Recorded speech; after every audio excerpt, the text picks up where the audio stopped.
Hello, and welcome in to Bear With Us on the Bear Claw Media Podcast. I am Chris Bolin, joined as always by Ben Schleiger. We're back to basics today, Ben. Just me and you rolling, talking some UNC Bears. How you doing today, buddy? Oh, pretty good. Yeah, just rolling solo dolo with us too. Doing pretty well. Thanks for coming over yesterday. Had a little guy's first birthday, so hey, kept him alive for a year. Kudos, parents. Also, he had fun with cake and stuff. So, yeah, good time. Good time to be a Bears fan. A lot of good sports going around. Basketball. Tragically, Montana killed us again in the conference title game, but hey, we can finally say regular season champs. It was taken away from us, but now whether it's first or second online, who cares, Bears fans? We're fucking champions again. And according to the Big Sky Tournament banners that hang in Idaho Central Arena, COVID and vacated has one more conference tourney win than UNC. So I like to say that it's our first regular season, but gets to put at least one of two banners back up in the rafters that were vacated. And honestly, probably two, because as you'll hear we're talking about a little later, UNC's going to the NIT. It's Sunday morning. We don't know who they're playing yet, but Ben and I have been debating that a little bit this morning. So figured we'd move that to on camera. Do we get a banner for an appearance? I think we can put up a banner for whatever we want. I I mean, hope. we kind of need. I mean, the rafters are a little bare, so I think it's not the definitely not the worth pun. putting up a banner. Like, I think it's this is going to sound Stupid question. like Do we have a CIT banner? I'm pretty positive we do. Okay. I mean, we have the trophy, so it doesn't matter. But I'm pretty sure we do.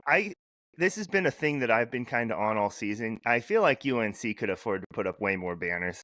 Like, you could either go like the Dalton Connect route, where you have somebody who's thriving somewhere like in the next level, or you could go like the Andre Spite Jordan Davis spent like Spite one fantastic year, Davis 4 really good years here. I feel like they've had some players that are worth honoring that they just haven't.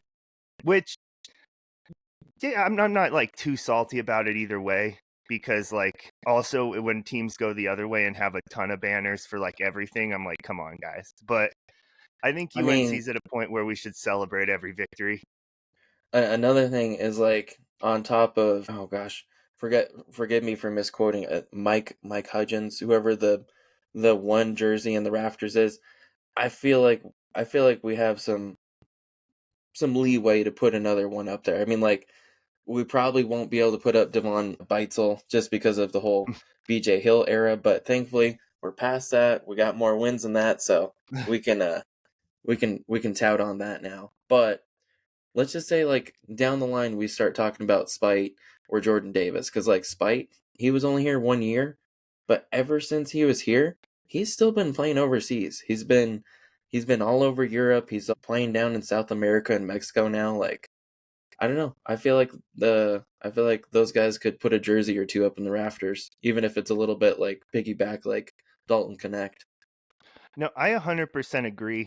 I think maybe Jordan Davis is like the ultimate like one who probably should, because I think he spent at least 4, maybe 5 years here, had like a couple decent runs in the tournament, won that Big Sky Player of the Year. But I'm with you. I think in my head though, Spite was the better player, which I may be wrong for thinking that. Maybe it's just because he could score like so well, because he just I mean, he was here 1 year and set the single season scoring record. So I mean, shoot, if we got him here a year earlier from ASU and all that junk, and a transfer if they portal, didn't because I have, think he lost yeah. a year because of that too. Oh man, we could have been crazy with another year of him and Davis. But regardless, we know the most important jersey to retire is going to be at Chris's house. We're going to have to put a Tanner Morgan jersey up there for getting us the CIT title. I was wondering where you're going with that. 100%. 100%. The more I look back on those Tanner Morgan missed free throws, the more I am thankful, I think. Because you're right. Like, and what we talked about with Colin earlier in the year, it that's the most memorable thing of UNC sports that I have. I think that we probably have, and it wouldn't have happened because I bet they would have won the next game, qualified for the NCAA tournament as like a 15 or 16, and lost by 20 in the first round, just like the women did. that same year, but thanks to Timo, we got some good memories, and we have one of like 3 banners hanging in the rafters right now. So Right, and it wasn't all bad. Sure, you always want to be like, top dog of the conference, being like, yeah, Flex and everybody, we won, we're the best. But at the same time, like, we won a tournament that doesn't exist anymore. Like, nobody else can win the CIT anymore. I think there was two more times after us, and then COVID, eventually just killed it, and it just wasn't able to sustain itself. But regardless, like the CBC and all this other like new tournaments and stuff, that's just new ground to break. Like, we're not going to be in that. We'll be in the NIT. But no big as deal. far as like things that we can say that nobody else can say, like I don't think there was some crazy stat. I think it was from like the early 1900s that there hadn't been another postseason win like the 90s. I think no other Colorado team had won a postseason basketball tournament. So sure, as little and as mid-major as it was, it's still a big deal. So hopefully the Bears can do some big deal stuff this year. I'm not all tore up that they're not in March Madness. It would have been nice to sweep both banners and be tied with vacated on the banner count. But if we win a couple games in NIT, I feel like that'd be a good end to the season. I agree, Ben. I'm on the CIT Wikipedia page, and I'm pretty sure they're bringing it back this year, or Are maybe they they? brought it back last year. Or is it like that Triple Maybe they Crown brought it stuff back where it's like like it's back but it's under a new name? it might be. I think maybe it was they tried to relaunch it last year and it didn't. Like they only got 9 teams, so it didn't go very well. Sorry, I don't. Huh. You had us. You had put us on a good track to actually talk about useful stuff with the NIT. So, but NIT's exciting. Like that's why I think UNC should put up a banner. First time in school history. It's obviously not the big like what you want, but I think if you just kind of look at it with the like calculus you need to qualify for the NIT as a school like UNC, I think it's tougher to qualify for that than it is to win the conference tournament. Which sounds dumb because you'd rather win the conference tournament, but there's like a level of luck involved in that like this NIT bid, like you have to play throughout the full year, schedule tough enough, win the correct amount of games to like rank well enough in all these metrics for as a small school to get the bid. So while it's not obviously what anybody at the school wanted, I think it's like a giant accomplishment that we really should celebrate because this is a big deal, and like who knows the next time this could happen. Like this UNC team was so special. Like even if 5 of the contributors come back, like all 5 that can, there's no guarantee that things are going to mesh next year anywhere near like they did this year. No, and I think you're right. It's incredibly niche for a mid-major team to be selected to the NIT because it's so. You're right. The ratings are like very. There's some teams in this D ratings. Shout out to them for like an awesome projected thing. We'll see how close it actually comes out to. But Screenshot like this so we have it to troll them when they're 2 teams off. that's true. That's true.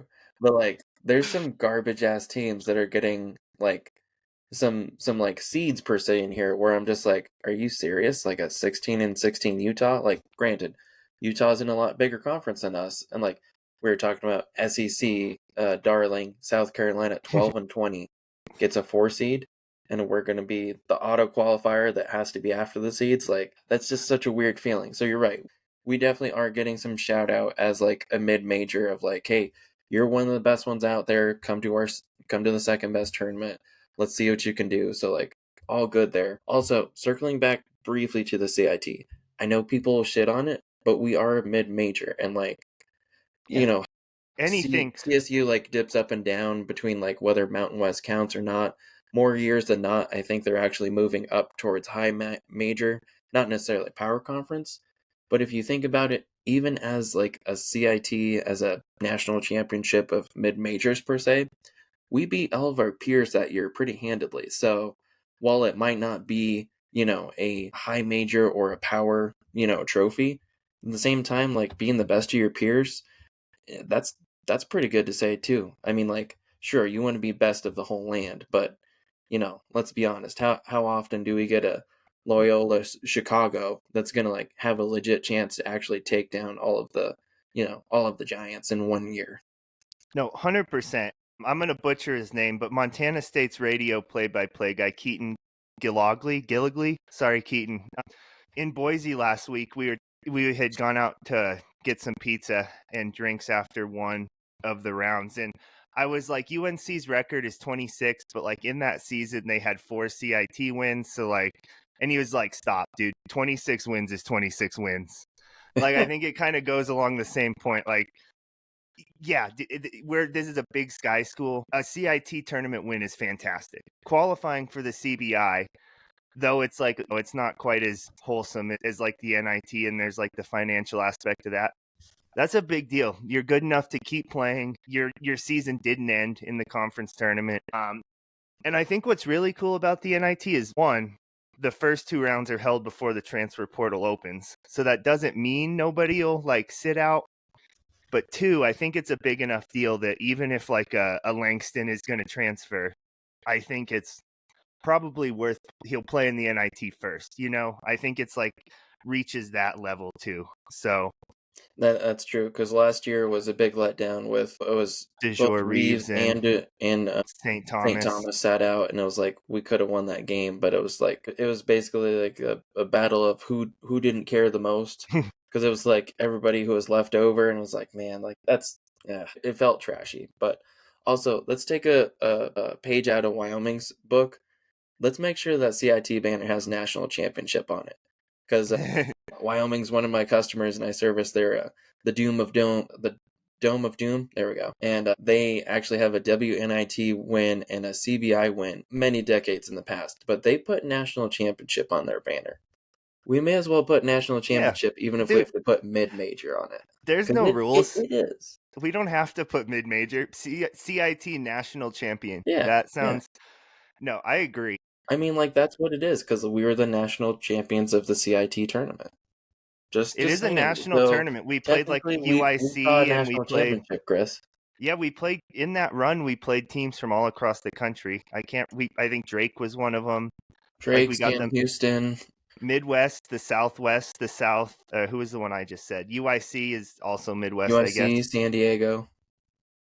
Yes, then we got the West Coast. Nobody back east, but that's okay. That's That's close okay. We enough. don't like old money. Yeah, we don't have the budget to go back east anyway. So, but let's circle back around to the conference tournament, because that is the most recent thing that happened. Like you said, unfortunate loss to Montana in the grudge match. I think, even that all being said, I think that I'm glad it came down to us in Montana. It would have been nice to get like an Idaho somehow in the final, because it almost would have guaranteed, not guaranteed, because we lost Idaho earlier, but would have been a nice easier path into the title game. But conference showcase 1 versus 2, only game like on at 9:30 on a Wednesday night. God forbid they do anything about that. But the first 2 games, I think we kind of have to look at it as a tournament and as a whole. I'm still salty about. I understand why, but that just I'm still haven't recovered my schedule sleep wise from that tip off. But Weber State won by 24, held them to 52. Montana State won by 27. Jeez, held them to 45. So I think something kind of, like, UNC played great defense, but I ultimately think something kind of had to give in opponent shooting luck. And boy, did that damn fucking burst when Montana came out. I think there was a point somewhere in the first half, Montana was like 77% and UNC was like 73. And it was just crazy. Like, nobody could get a stop. Even when like they were playing good defense, Jaron really on our side would made basically everything. And there were a couple guys for Montana. I want to say Malik Moore. I can never get his name right. It is Malik Moore. Malik Moore, Brandon Whitney, Kai Johnson had like the game, not game of his career, but it just all around. I felt like there was no like, every missed assignment was punished, and some assignments that weren't missed were even punished, it felt like. Yeah, it was tough. And like looking in the Montana game, I'm very surprised looking at their section and seeing points off turnovers 8, because it felt like the amount of turnovers that we had ourselves, it can't be 10. Like, it can't be. It's got to be You're more than that. you're Like, there was you're just so right. much It's fumbling. 8. It You're was looking at 8. Montana's, I think. Okay. Well, there's just a lot of slippery balls out there. Just guys making mistakes of just like either nerves or just seeing ghosts. I don't know what it was, but like Langston, like he went it for a basket, just totally popped out of his hands. Like really, really had to chase down a couple errant passes and stuff. It did not seem like the Bears were fully present. Like I don't know if they were just exhausted. I don't know if it was just what they had game planned for was not at all what they saw on the court, and they were just wildly just trying to play catch up the whole time. But it looked it looked disheveled. I think they were playing the best that they could with the matchups and whatnot, but I think a lot of what we saw in the Montana game at least is they hadn't really seen that type of size mismatches, and really with Joe Pridgeon, and then who was the other just massive dude? Let me Was see. that to John Sawyer? Yeah, I Was think he so. the guy that looks like Or a there's absolute brick wall? I knew it until you said it. I was gonna say Amari Jedkins, but he only played 2 minutes, so I don't think it was I'm him. pretty sure it was I think you're was right. Sawyer, because he was just bodying our guys, and I think that was really just part of what it was. Is I think DeCury had a great game plan. I think his defense was a lot more aggressive than what we could handle, and just those size mismatches with especially trying to go up for the layups early on. Langston got one swatted down that really fired up the Montana bench. Really, and company tried to get inside the paint a little bit and try to get up there, and it looked like a 9 car pile up in the paint sometimes. Yeah, I think not like fully present sounds like kind of harsh, but I think I get what you're saying because it almost felt like the minute the ball tipped off, everything was kind of a daze. And that was more so for me sitting like courtside, so I can't speak necessarily for the players, but I do get what you're saying. And the size thing felt a couple like great series of points. First off, Ben, I agree. The size thing, they kept getting Pridgeon and I think Sawyer on Langston because they just had two guys that were bigger than Brock Wisney could guard one of them, but then that just left another one, and it felt like it mainly fell on Langston, a little bit on Isaiah, but the defensive intensity was something we talked about on the phone the other day, I think, because nothing UNC got was easy. Like even all those really layups and stuff in the first half, I don't know how we shot 60%. Like if you look and you're like, they shot 60%, they should have won. But I feel like if you watch the game, you're like, they shouldn't have shot 60%. And I don't think Montana should have shot 65 necessarily with how, like, I don't think our defense was that bad. But it was just yeah, you're right. It was just a weird one. And Pridgeon's only 6'5", but he's just beefy. Like he's listed at 210. I don't believe that. It As far also, as his arm span and wingspan has got to be a couple inches longer than it should be.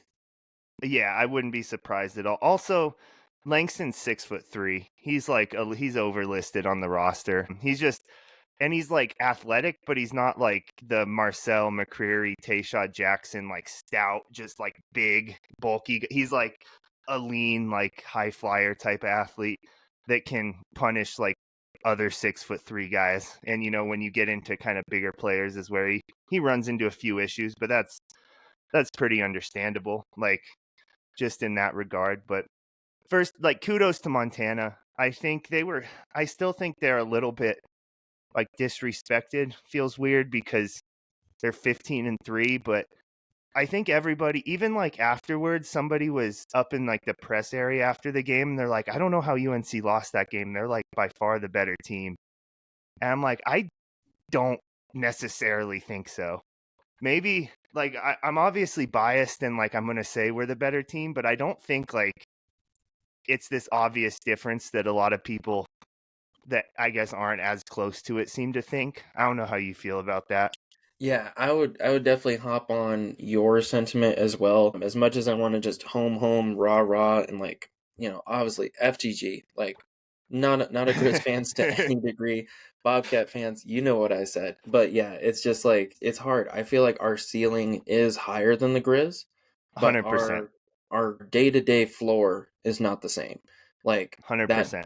like I feel like we both dropped a weird one to Portland State. Portland State, I feel like they should get more applause, not necessarily for their offense, but for their defense this season. I feel like the defensive player of the year was well chosen, because that guy was just going nuts for his team, and really it was a lot tougher team than it should have been.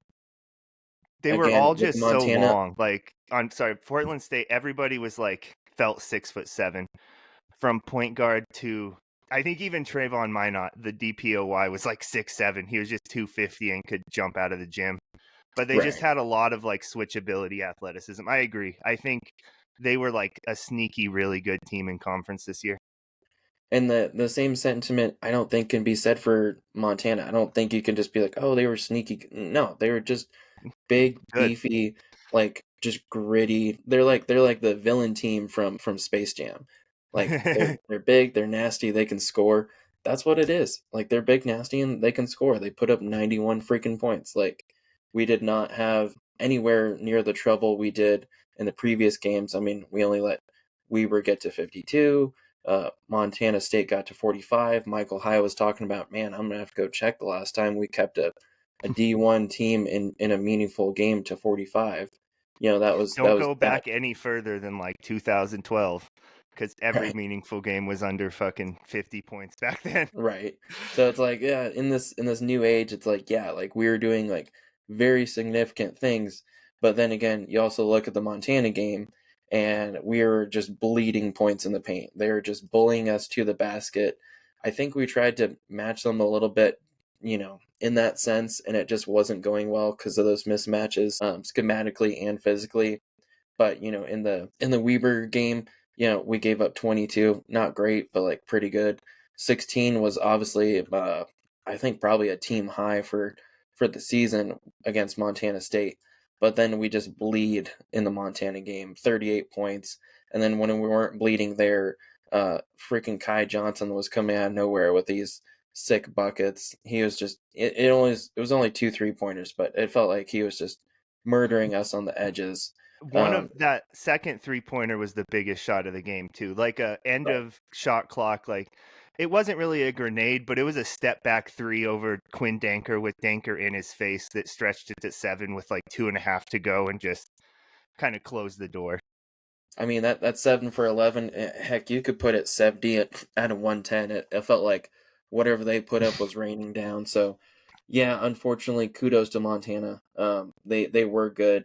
I still don't think that the stat section on here is correct. Like only 3 blocks. It felt worse than that. Only 4 steals. It felt worse than that. So I don't know. I'm gonna chalk it up to they have some really good standalone players that DeCurie put together very thoughtfully. 100%. Like they're just a great team too. Like I think the way UNC's like a great like team, the pieces all fit together really well. Montana almost fits more into that mold because I do think UNC maybe has a little bit more individual talent, and that's why that ceiling is higher from time to time. But kudos, we all I actually didn't say anything, but I maybe thought it. We all kind of talked some shit about DeCure winning Coach of the Year over Smiley. I think It kind of like works now. say what you want, but he earned it. He's a great coach. He's had these guys just so consistent all season. Don't get me wrong. I think Smiley should have won it. I think maybe even but then they gave it to him last year when maybe he deserved it, but he deserved it more this year, but they already gave it to him kind of, it's one of those situations too, I Yeah, it think, feels like a where Jokic situation a little bit. It's like we got to even it out. It's like, yeah, it's okay, like if we knew you were going to do this year, coach, we wouldn't have given you coach of the year last year. We would have just saved it. But it's one of but yeah. And I also kudos. feel like it's like it matters as a regular season award, but I feel like postseason, like there's just so much that happens, and it feels like the regular season awards can be a mile away sometimes. That's a good way to put it. Like 3 games feel like a lifetime since they Yeah, released those awards. it And feels like also, like a whole like miniature season. I do want to say I don't think like Smiley got out coached in this title game by any means. Like I think there was a bit I think it see you were talking about like the shooting threes late thing, which I think you're ultimately right on, but I think it kind of I'm gonna stand on business. I'm gonna is stay with like, my point. I'm not a basketball savant to any degree. Basketball is make your definitely like case, my because second or third sport, but like, let's be honest, it did not make sense to keep on trying to bully into the paint and get a two with a foul. Mathematically, it doesn't make sense to go 2 for 2, if not like, foul and you get like, you maybe make your two free throws, and then we're fouling the one of the best percentage guys on the team for free throws. Like, we kept on picking on that poor ginger kid. What was his name? Austin something? Austin Patterson. Patterson. Like, really? We're gonna go after the guy who came off the bench just to shoot free throws? Like, seriously? But no, I did not like that one bit. I felt like the minute we started playing like that, and with 2 minutes left to go, I was like, well, it's done. Let's just see what the final score ends up like. It's just, that's not a winning formula. Like, I get it. Like, we were not good at the threes. We just 6 for 14. Like, we were below 50%. But it's like, Which is, at some it's a point, fine percentage. Like, you got to all go out on a limb. You got to try stuff that will put you ahead mathematically. Like, you can't, even though you're doing bad at it. Like, Zach Block, like, sure, he shot two in the last 4 minutes, and he beautifully made one. Like, it barely even touched the rim. But it's like, you got Marcel McCree, which he went off for 21 in the Montana State game earlier in the year. Like, you have Hawthorne, who is having a terrible day, but Hawthorne can do it. Like, there's lots of people that could make those shots if they were given the chance, and I feel like not giving them the chance was a very strange thing to do. I get that. I think it's kind of like a, when you play the, like, first off, I kind of ultimately think, I think it was more that, I think Jaron really made those decisions more than Smiley. I may be wrong, but I feel like it was kind of, he seems like a let the leaders on the court do what they trust themselves to do. But it felt like I kind of agree. I think the threes made more sense, but I think it's like you take a three down seven, you miss it, they make a bucket, the game's basically over then. Where if you play like the 2 for 2 game, you can kind of elongate it. Maybe something weird happens, but it Well, all something counts weird did on. happen. Really intercepted the pass and then fucking bricked it when he tried to pass it off, when he could have just went for the easy two, which seemed like the game plan. All of a sudden, he panics and tries to bounce out for a three. Which And, side of this argument are you on? Now they shoot a three and you're mad. well, if you're gonna do something, do it well. But yeah, it's like the whole panic situation. It makes more sense what you're saying, that it was, you know, It all Smiley just counts kind on of let the Montana players. missing though, and Montana just didn't miss. Like the 2 for 2 Right. strategy counts on them either missing free throws or something. It's just, with everything they had shown us earlier in the game, counting on them to mess up, that wasn't going to happen. Like, we needed to do something special to get out of the hole that we were in, and trying to bully our way in for twos against bigger guys than us. It wasn't a winning formula. No, I think anybody, you especially, Ben, but anybody who's also listened knows I'm very slow to criticize like coaches for in-game things. And so if I was very kind to the football coaching staff, there's no way I'm gonna start firing grenades at basketball. Well, But I'm not trying I to throw a 100% grenade. get where I'm you're just saying coming from what they were too, though. doing mathematically didn't pan out.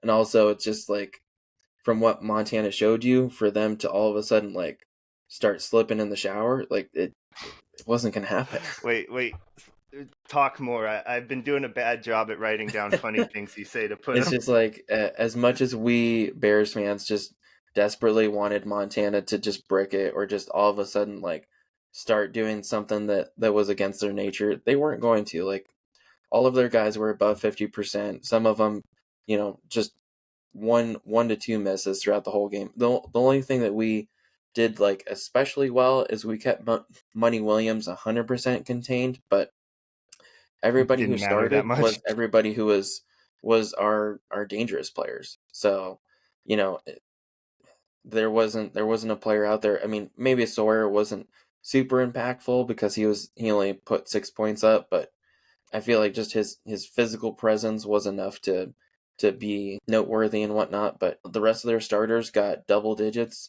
Kai Johnson got probably a career high with 23, if not, one of his top 10 games ever. So it's just like expecting them to deviate from that in the last couple minutes when they're about to go dancing. It doesn't pan out. Yeah, I genuinely don't have a good argument against what you're saying. I think my main argument is I look at it's I'm not even disagreeing, so it's not even an argument. My overarching thoughts I think with the whole tournament thing is like I think this is what happens in a conference tournament. And I guess I'm look it's probably because I've been playing like college hoops 2K7 for the past 3 months, and like it's a video game from 2007. So like I don't really want to play the basketball aspect. I'm more like a sim GM, and I feel like there's just so much dumb luck that goes into like one single game situation where like I guess I'm more looking at the overall arching body of work.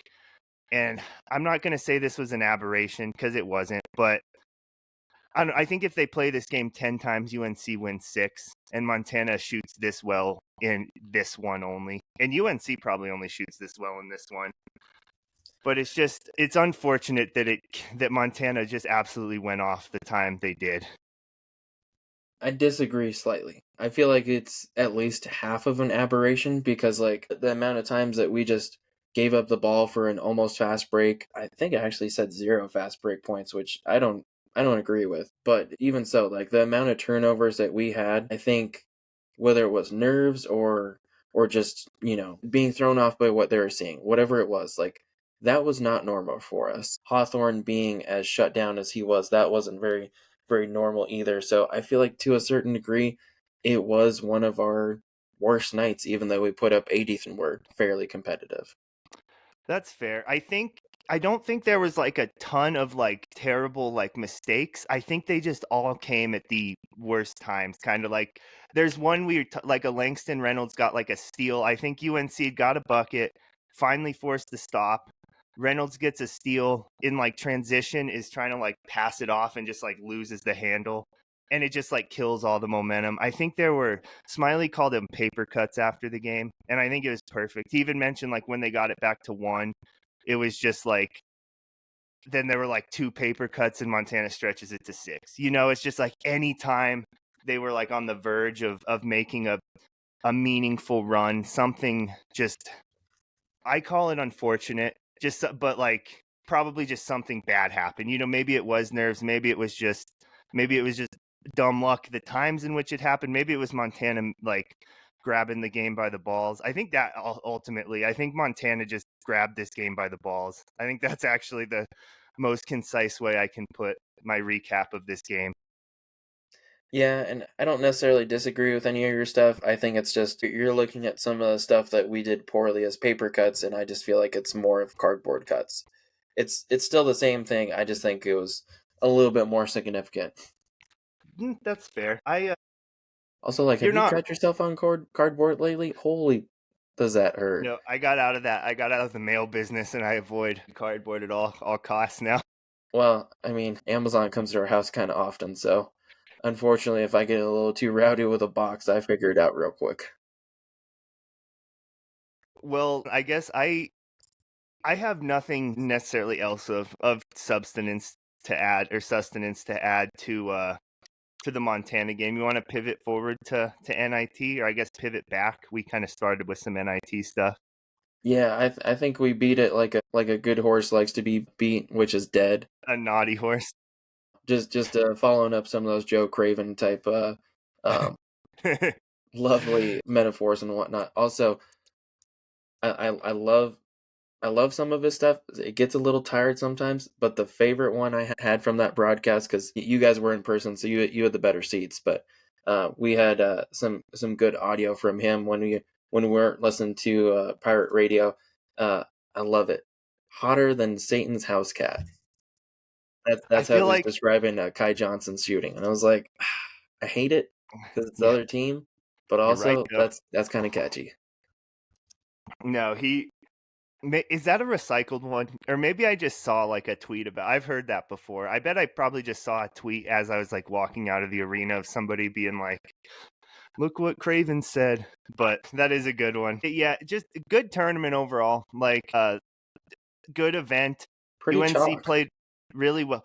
Extremely chalk after it had not been at all in years I think that's the past. most notable is there's some stupid shit that has happened the last couple years, whether it's our blunders or other people's blunders. Like, all kudos to Eastern Washington that 1 year, but with them being like a 6 or a 7 seed, it was like, what the hell's happening here? Yeah, and also shout out UNC beat Montana State in the semis. Montana State's first conference tourney loss in 10 games since 2021. They had won the last True. 3. Stopped the quad So, peat. what? They stopped the quad peat because they won it 3 times in Yeah, a row, so they didn't let that senior class go 100% with which titles. which turns out there was a surprising amount of seniors left from that first Danny Sprinkle team. I was talking to Parker Cotton, like Bozeman Daily Chronicle, I'm going to say is the combo of words after Bozeman that makes up their newspaper. But I was asking, like, who's still around? Is there anyone still around from that first Sprinkle team? Expecting there to be like 1 or 2, and he listed off like 6 guys. So I'm I'm a little That's big surprised nowadays. yeah, I'm a little surprised that 1, that they're still around, and 2, they kind of like fizzled out because even last year they were a 5 seed that won after like winning the tournament as the 1. I won 1 year and the 2 1 year, I think, but new coach, like. And I think he had to like re-recruit a bunch of kids. Like, they hopped in the portal when Sprinkle left, and he had to like bring them back to Montana State. So, but yeah, that was cool. I don't know if we've ever swept Weber 3 games. That's just going off of vibes. But the fact that we've only ever won in Weber 3 times makes me doubt that we've ever beat them 3 times in a season. So other than like the title game loss, those are a couple cool milestones as well. Because as negative as it does feel, like, a lot of good stuff happened, like both last week and throughout the whole season. Yeah, I think overall, like, fantastic season. Most, is it most or second most wins that we've ever had? 26 is our most, right? Yeah, Okay, well, 26 in the we can CBI tie year. that. Most wins in conference, though. Tied that as well, but the last time we did it, it was a 20-game season, so it was 15-5. So this is, I think you can say this is the best conference season. Like, I think that's fairly safe. I mean, I'd chalk it up that way. I feel like the loss to Montana both. Well, we beat them 1 time. We lost to Portland State. What was the other loss? Idaho, I which know that's the stupid one. that was The a fluky Portland, one, we should have lost the Portland State game. We should not have lost the Idaho game. right? Yeah, I feel like potentially 16-2. Like, I mean, I don't know how much better you do than that. Like, the rule of threes, like, shouldn't let anybody win the conference tournament. It should be always like the underdog wins, according to math and probability. But yeah, I feel like this game and this season, one of the best ever. Like, the Bears should hang their hats on it no matter what happens. Yeah, and not done yet, because we'll find out. I think I said this. It's about 10 a.m. Sunday morning here while we're recording. It worked out best for our schedules. We were hoping to have at least some idea of maybe who we'd be playing in the NIT, and I think we do. Nothing official, but Ben and I've become a bit of an NIT qualifying expert in the past 2 weeks, and they don't make it easy to figure this stuff out, both with that KNIT score and the way they like seed and like give out host bids and stuff like that. But that all being said, I think UNC is probably going to be team 30 through 32 in the NIT tournament of 32 teams, because with the way they've redone it recently, every single conference regular season winner, if they didn't win their conference tourney, used to get an auto bid. So that was stopped last year, but before that, like Eastern Washington, when they got knocked out of the tourney after being a 1 seed, at least they got to go to the NIT. But they made it harder this year, where for those small conference schools, you have to win the conference, get the 1 seed in the tourney, and also be under, like, better than the 125th best team when you combine 7 like metrics that basketball nerds love to use to like describe how good teams are. The end of UNC's conference season, their score in that, they call it a KNIT, was 124.2, I believe. So it just squeezed in under the 125. But with all that being said, the way like Arkansas this year is on the bubble, they're going to get an 11 seed over a High Point, who is one of the best mid majors. Makes me think UNC is going to be one of the lowest bids in this NIT. I hope that's not the case, but that's kind of where I'm sitting. So that being said, Ben, you're looking at this their D ratings. Again, shout out to them. They're the only ones who are like predicting NIT brackets, at least that are available through a somewhat easy Google. I will read who they have as the top, or just all 4 1 seeds and all 4 2 seeds, because I imagine that's probably who we're going to play. And I will let you pick, Ben, who you would like to play the most. How's that sound? I mean, I was gonna do the same to you, so freaking Oh, great minds think then alike. you do it. I've been talking for like a minute and a half at this point, so you please, by all means. Yeah, I was gonna say I was trying to chase down South Alabama and Chattanooga's schedule to see if there's anything notable on those, but yet, like you said, I don't like what you're saying, but you're probably right. Like South Carolina being 12-20 and getting a 4 seed, I get it's the SEC, but geez, what a oof, I don't even know a kind and polite way to put what the hell is that. But anyways, I mean, it's the SEC, it's tough basketball. You know, there's a lot of good conferences in here. A10, WCC, Big 12, even like TCU being one of the last 8 in at 16-16. I'm like, no, that feels wrong. But like, you do have to look at the SOS. Like, the SOS for TCU is 32. Like, they played one of the hardest schedules in the nation. So you got to look at that. There is a lot of probably good wins mixed in there. Ultimately, what we have for 1 seeds, which God, I really hope we don't play any of these. That would suck. Texas, Boise State, SMU, Wake Forest. Um, Gross. All of those are disgusting. 2 seeds don't get much better. San Francisco, Dayton, Northwestern, and North Texas. That's what we have for 1 and 2 seeds. What would I like to play out of that? Nothing. Not a damn. Probably Boise State because they're on a cold streak. Like, I know you just came back from Idaho and, not sure what Pirate Radio's plans are. Probably be, watching from the rock garden with this quick turnaround. But gosh, I think Boise State's the pick out of that. Like, I don't want to mess with Texas, like just not even being cute. Don't want to mess with them. Like their SOS is 39. All of the SOSs in the 2 seeds are sub 100 except for North Texas. I feel like that's the easy choice. But also they're 24-8. Like they had a really good season. Gosh, I'm saying Boise State out of the 1 seeds just because like CSU just crushed their dreams and like seeing another like Colorado school might give them a little bit of ghosty situation. Out of the 2 seeds, gosh, it feels like fish in a barrel to say Northwestern, but they also have the 20th best schedule in the nation. So I'm gonna say North Texas, even though I feel like they're kind of a dangerous American team. I think as much as I like hate the large school bias, I'm falling directly into it as well. Thinking because I'm right there with you. I don't really want to play the 2 that stick out, or I guess 3 that stick out are really Boise, San Fran, and North Texas, which it makes me a hypocrite because I'm also on the like I hate when the 16 and 15 like team gets in over a good mid major. But And it I makes just sense. If going you had that good of wins, you got to respect the wins. You got to respect the numbers.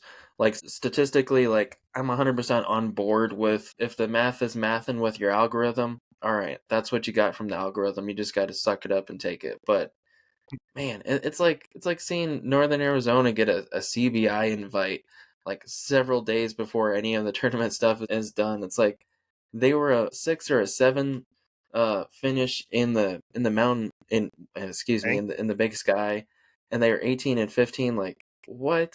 Like they got destroyed in some games, and they get a CBI invite like basically like as soon as the season's done. Like what are we doing? Like just because Flagstaff is nice?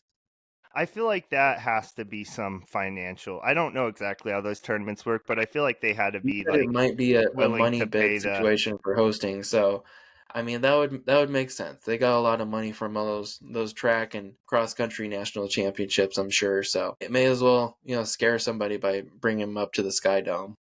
Okay, so I was trying to like very quickly go through, and because that D ratings only has strength of schedule, so I was trying to find one more graphic or one more metric, and that's why I'm talking the way I'm talking to try to stall so I I can can get to keep on Dayton's Ken horsing Palm rating. around with it too. No, I got it just now. So of the top two, or I guess top 8 teams, so the 1 seeds and 2 seeds.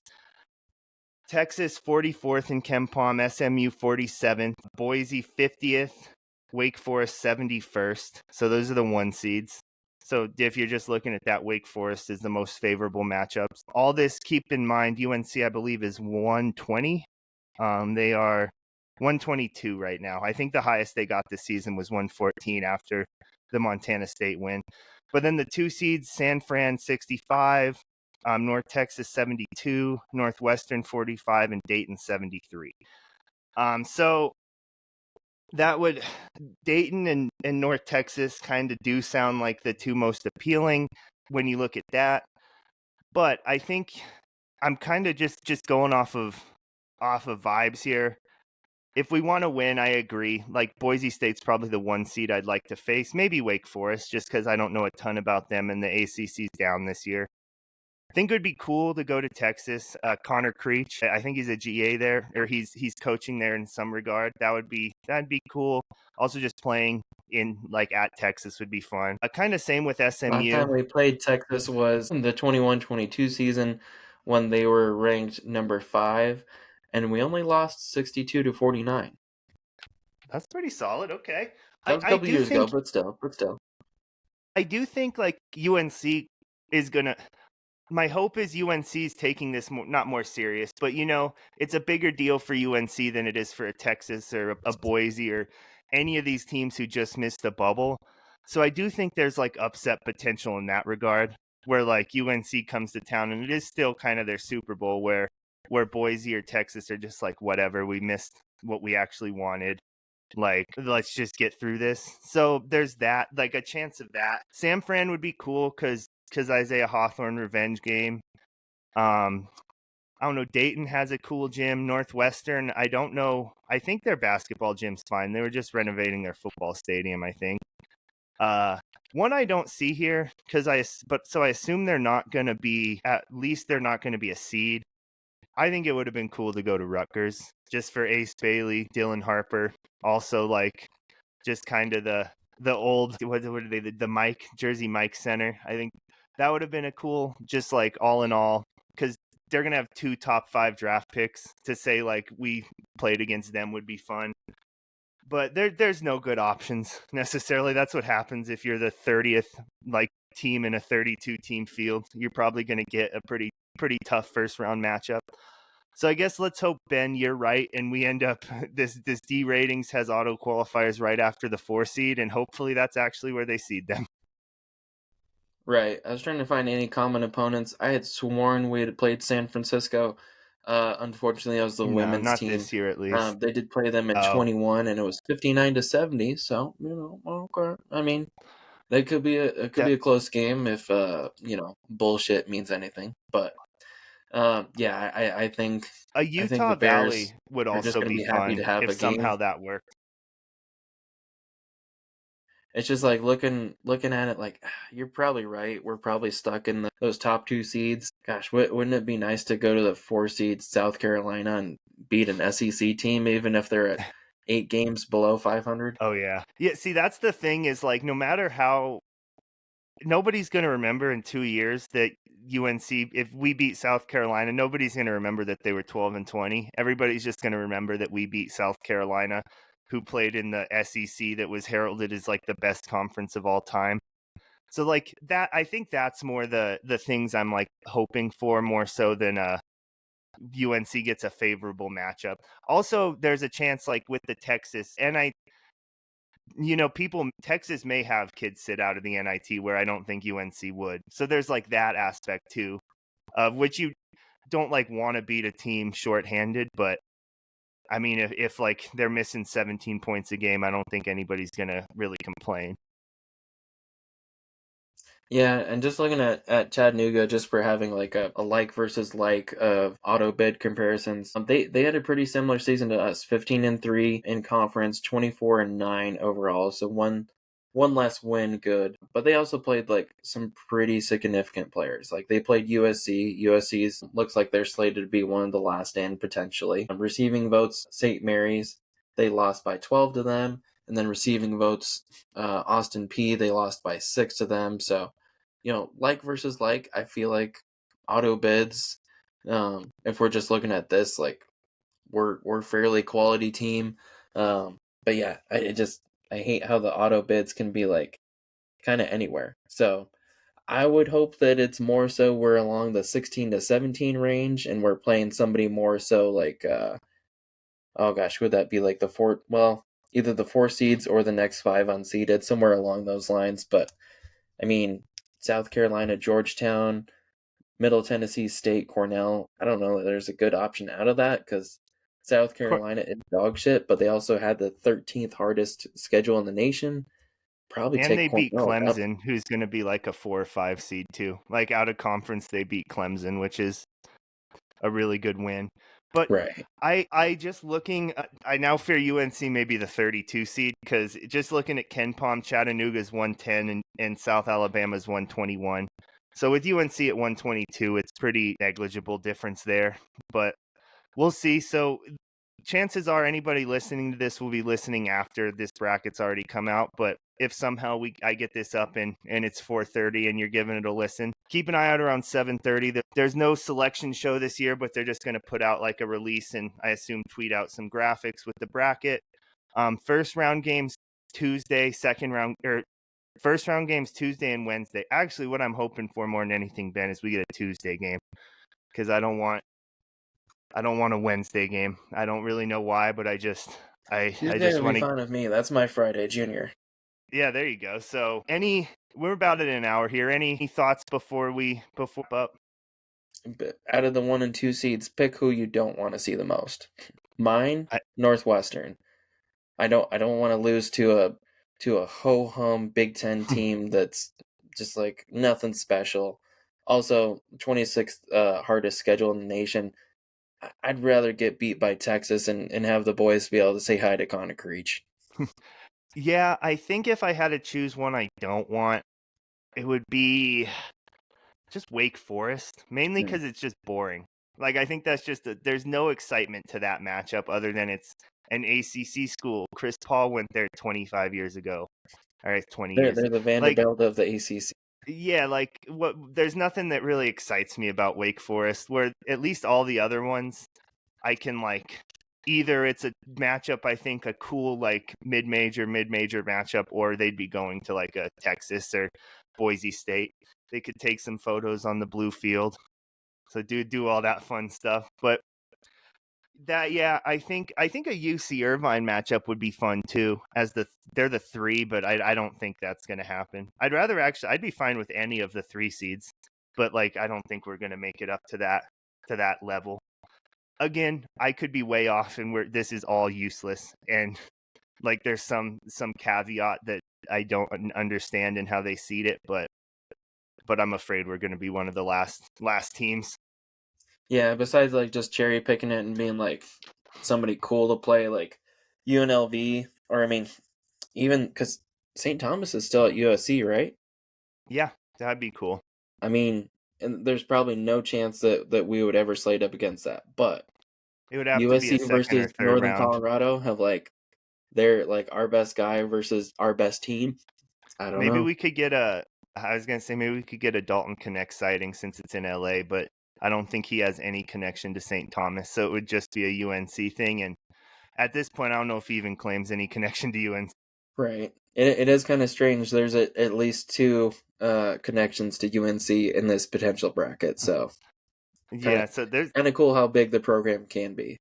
It is. You're right. And then also San Francisco's not a direct connection, but Isaiah Hawthorne, you get that kind of. So there's a bunch of. I'm sure there's probably some we're missing too. Like we have guys that just all over the place, but I think that should do it for us here. As always, if you like what we're doing, please like, comment, subscribe, all that good stuff. If you don't like what we're doing, let us know. Seriously, Ben's inbox is always open. I make that joke after every episode, but we do. If you want some more of this, you want less of this, we do want to hear it. Especially on basketball season ending, things are going to get pretty bare for things to talk about over here at Bear News. So come on, Mike Anderson, baseball. We got softball, but yeah, we may have to get a little fun with this. So let us know if there's anything you want to hear in particular. But have a good one.